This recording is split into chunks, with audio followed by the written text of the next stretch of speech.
Kumaon commissioner Deepak Rawat ने हल्द्वानी की Rampur road में एक फैक्ट्री में छापेमारी की तो देखा कि रिहायशी इलाके में एक अवैध फैक्ट्री चल रही है। इट इज वेरी रिस्की ना uncle ji, it is highly risky.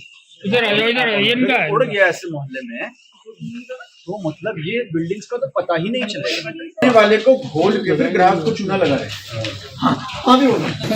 बाजार से मिलते हैं ना, वो डब्बे बाजार से मिलते हैं। आपकी तो कोई गलती, आप तो निर्दोष हैं एकदम। इसमें डब्बे मिल रहे हैं बाजार में, इसलिए आप तो कुछ भी करेंगे।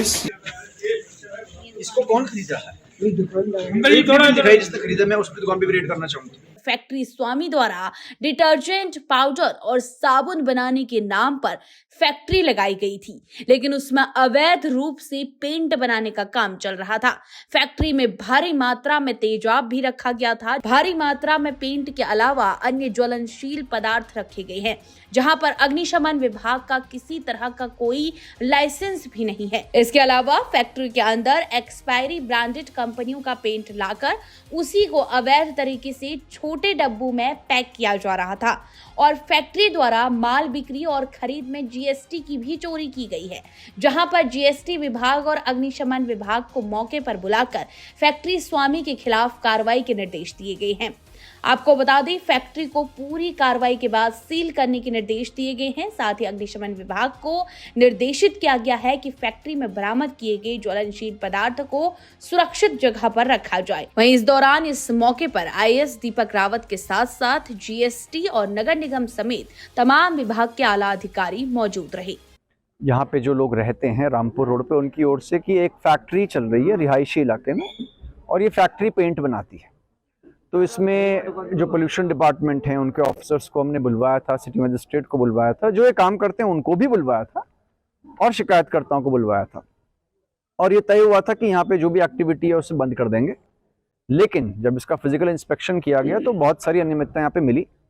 पहली बात तो पेंट का मैन्युफैक्चर हो रहा है, किसी जगह से बड़े लेवल पे एक्सपायर पेंट खरीदा जा रहा है जिसकी एक्सपायरी हो चुकी है, जो अब यूज करने योग्य नहीं है। उसी को फिर बेचा जा रहा है नई पैकिंग्स में, जो कि जो कंपनी उसमें लिखी गई है हो सकता है असली हो या ना हो, नहीं कह सकते अभी, लेकिन उस ब्रांड को मिसरिप्रेजेंट करके गलत तरीके से बेचा जा रहा है। दूसरी बात, कंज्यूमर्स को जो माल मिल रहा है वो नकली ही मिल रहा है, मतलब एक्सपायर हो चुका है, तो उनसे भी एक तरह से ठगी हो रही है। लेकिन सबसे बड़ा जो यहाँ पे मुद्दा है वो ये है कि जो ये रॉ मटेरियल यूज कर रहे हैं वो बहुत ही ज्यादा ज्वलनशील है। उसमें आग लगा के देखा भी गया और ये पाया गया कि बहुत ही ज्यादा ज्वलनशील है। फायर डिपार्टमेंट से आपने कोई एनओसी नहीं ली है, फायर डिपार्टमेंट को पता भी नहीं है और बड़े रिस्क यहाँ पे है कि ऐसा हो सकता है। एसिड भी आपने रखा हुआ है, एसिड की भी स्टोरेज बिना परमिशन के अलाउड नहीं है, एसिड का सेल भी बिना परमिशन के अलाउड नहीं है, वो भी इलीगैलिटी है। और जो बिल्स हैं इसमें प्रथम दृष्टया लग रहा है कि जीएसटी के जो टैक्स लायबिलिटी बनेगी वो भी बहुत ज्यादा होगी, जो कहीं लगता नहीं कि हो रही है। ऐसे भी मामले देखें जहाँ पे बिलों में छेड़छाड़, कटिंग, टैंपरिंग, ओवर राइटिंग कर रखी है और एक बिल जो जहां से खरीदा गया है उसी को दोबारा सेल भी दिखाई गई। तो टैक्स एंगल से जीएसटी को यहाँ पे बुलाया गया है, वो इसको चेक करेंगे। फायर डिपार्टमेंट यहाँ पे आ चुका है, इसका उचित निस्तारण कैसे होगा और कहाँ भेजा जाएगा इनको देखना है। और अगर इसमें कोई और संगीन मामला बनता है आगे जाके तो उस पर फिर मुकदमा भी दर्ज किया जाएगा। तो ज्वलनशील जो पदार्थ उसको कहाँ रखा जाएगा फिलहाल? ये फायर डिपार्टमेंट भी मिलकर तय कर लेगा इसको कैसे भेजेंगे, कहाँ भेजेंगे। यहाँ पे रखना इसको रिस्की है और इनसे कहा गया है कि ये तत्काल ही इस काम को यहाँ से बंद कर दें।